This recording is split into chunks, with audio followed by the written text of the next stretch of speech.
Top quality और consistent performance के लिए सिर्फ सिल्वर पंप नाम याद रखना।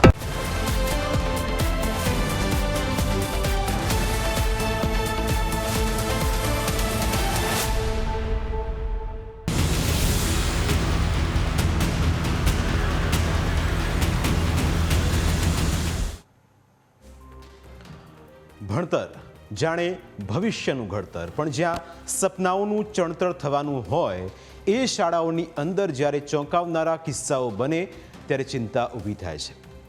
માતા પિતાને હોય કે બાળક સ્કૂલમાં ગયું છે, હમણાં છૂટીને ઘરે આવશે, પણ બાળક સ્કૂલમાં જઈને શું કરે છે તેનો ખ્યાલ શાળાના સંચાલકોને પણ હોતો નથી, અને એટલે જ સ્કૂલની અંદર ન થવાનું થાય છે। અમદાવાદની શાળાઓમાં છેલ્લા 6 મહિનાની અંદર જે ઘટનાઓ સામે આવી તે હેરાન કરનારી છે। ત્રણેય ઘટનાઓની અંદર દુશ્મની, દાજ અને બદલો લેવાની ભાવના હતી। પહેલા 7th ડે સ્કૂલની બહાર વિદ્યાર્થી પર હુમલો થયો અને તેનું મોત થાય છે।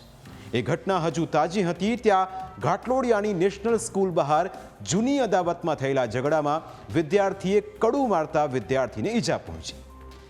ત્યાં હવે અમદાવાદના મણિનગરમાં આવેલી દુર્ગા સ્કૂલમાં ધોરણ 6માં અભ્યાસ કરતા અને એક જ બેન્ચ પર બેઠેલા એક વિદ્યાર્થીએ બીજા વિદ્યાર્થીના પાણીની બોટલમાં ડામરની ગોળીઓ નાખી દીધી હતી।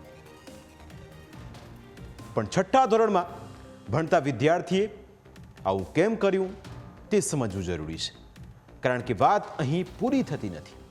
આ કિસ્સો વાલી, વિદ્યાર્થી અને સ્કૂલની સાથે સમાજ માટે પણ એક ગંભીર મુદ્દો છે। અમદાવાદનો મણિનગર વિસ્તાર અને આ જ ધમધમતા વિસ્તારની વચ્ચોવચ્ચ આવેલી છે દુર્ગા સ્કૂલ। સ્કૂલ તેના નિયમ પ્રમાણે શરૂ તો થઈ, પણ દુર્ગાના ધામમાં જે થયું તે હેરાન કરનારું હતું। ધોરણ 6માં અભ્યાસ કરતા અને એક જ બેન્ચ ઉપર સાથે બેસનારા એક વિદ્યાર્થીએ બીજા વિદ્યાર્થીના પાણીની બોટલમાં ડામરની ગોળીઓ નાખી દીધી, જ્યાં સીસીટીવીમાં જોવા મળે છે। તેણે પાણી પીતા પહેલાં બોટલ સૂંઘી તો ખરા, તેને અજુગતું પણ લાગ્યું, છતાં તેણે પાણી પીધું। તેની આદત છે કે કોઈ પણ વસ્તુ ખાય કે પીવે તે સૂંઘીને જ ગ્રહણ કરે છે। પણ વિદ્યાર્થી સાથે શું થયું એ અમે આપને બતાવીશું। તમને સવાલ થતો હશે કે આવું કરવા પાછળનું કારણ શું હશે? તો આ બંને વચ્ચે થોડા સમય પહેલા કોઈ સામાન્ય બાબતે બોલાચાલી થઈ હતી। આ જ વેર રાખતા એક વિદ્યાર્થીએ ઝેરી કામ કર્યું। વિદ્યાર્થીએ પાણી પીધું હોવા છતાં સ્કૂલ સંચાલકોએ કહ્યું કે વિદ્યાર્થીએ પાણી નથી પીધું। જો કે વર્ગખંડના સીસીટીવીમાં વિદ્યાર્થી થોડું પાણી પીતો જોવા મળે છે।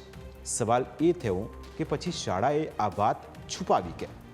બીજો સવાલ એ છે કે સ્કૂલ સંચાલકો દ્વારા 10 દિવસ સુધી જિલ્લા શિક્ષણ અધિકારીને જાણ કેમ ન કરવામાં આવી? આ બે વિદ્યાર્થીઓ વર્ગમાં હજી રિસેસમાંથી બહાર જતા પહેલાં એ વિદ્યાર્થીએ પોતાના ખિસ્સામાંથી એક ડામરની ગોળી જેવું કાઢી અને જે વિદ્યાર્થીની વોટર બેગ ત્યાં પડી હતી એ વોટર બેગની અંદર એણે એ ગોળી નાખેલી। ત્યાર પછી બધા બહાર જતા રહ્યા। રિસેસ પૂરી થઈ, બધા વિદ્યાર્થીઓ વર્ગમાં આવ્યા અને જે વિદ્યાર્થી હતો એણે પાણી પીવા માટે એની પોતાની બોટલ ખોલી એટલે છોકરાને સ્મેલ આવી। એને સ્મેલ આવી એટલે એણે પોતે બાજુવાળાને અને પાછળવાળાને બધાને સૂંઘાડી। પછી તરત જ વિદ્યાર્થીઓ એને લઈ અને અહીંયા કાર્યાલયમાં આવ્યા। અમારા સંચાલક એના વાલીને જાણ કરી અને તરત જ પીડિયાટ્રિક ડૉક્ટર પાસે લઈ ગયા। વાલીની હાજરીમાં એનું ચેકિંગ કરાવ્યું, કંઈ ઘટના એણે પીધેલું નહોતું કે કશું એવું નથી। પછી ડૉક્ટરની સલાહ પ્રમાણે તે વિદ્યાર્થી ઘરે ગયો, બીજે દિવસથી શાળામાં પણ આવે છે। જિલ્લા શિક્ષણ અધિકારી દ્વારા સામેથી સ્કૂલનો સંપર્ક કરી અને આ બાબતે પૂછવામાં આવ્યું ત્યારે અહીં ઘટનાનો જવાબ મળ્યો। આ ગંભીર ઘટના બાદ ડીયુએ શાળાને નોટિસ ફટકારી ખુલાસો માંગ્યો છે। શાળાએ જે વિદ્યાર્થીએ ગોળી નાખી હતી તેને રજા પણ આપી દીધી છે। બીજા બાળકની બોટલમાં જે છે કોઈ ઝેરી કે કેમિકલ, ઝેર કે કેમિકલ એવું કોઈ નહીં, પરંતુ એક ડામરની ગોળી હોય એવું અત્યારે પ્રાથમિક તારણમાં બહાર આવ્યું છે। એટલે વર્તમાનપત્રમાં ઝેર નાખવામાં આવ્યું તે બાબતોને અહીંયાથી અમે એને દૂર કરીએ છીએ। બીજું કે આ બાબતના પ્રાથમિક અહેવાલો અમે મંગાવી લીધા છે। શાળાને શોકોઝ નોટિસ આપી છે, તાત્કાલિક અસરથી ખુલાસો કરવા જણાવ્યું છે, સીસીટીવી ફૂટેજ પણ અમે માગી લીધા છે. આ પ્રકારની બાબતોનો તમે અત્રેની કચેરી સુધી તમે કોઈ રિપોર્ટ કરતા નથી, જાણકારી આપતા નથી.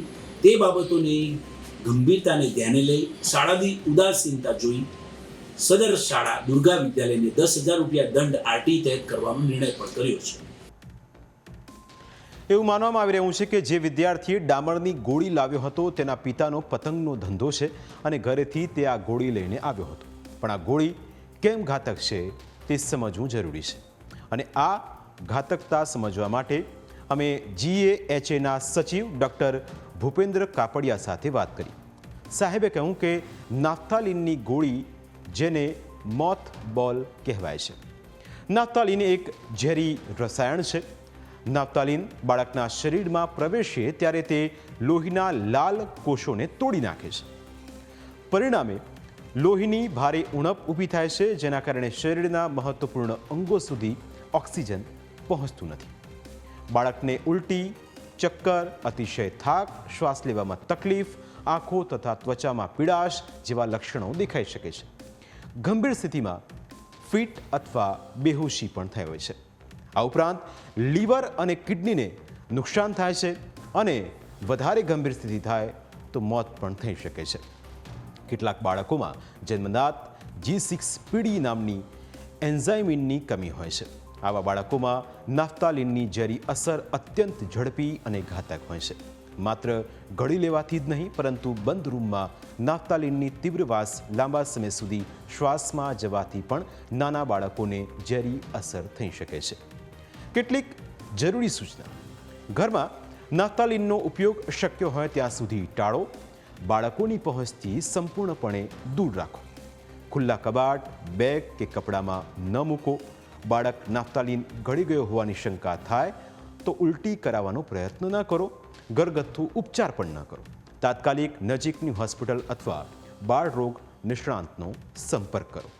એ તો નસીબ કે બાળકે ધ્યાન રાખ્યું અને એનો જીવ બચી ગયો, નહીં તો આજે તેના પરિણામો વધારે ઘાતક હો. એટલે આ કિસ્સો એ માતા પિતા માટે લાલબત્તી સમાન છે, જે પોતાના સંતાનોનું ધ્યાન રાખતા નથી અને બાળકોને રામ ભરોસે જ નહીં, સ્કૂલ ભરોસે છોડી દે છે. પ્રાઇમ 9માં સમય થયો છે બ્રેકનું. બ્રેક બાદ અન્ય મુદ્દા વિશે વાત.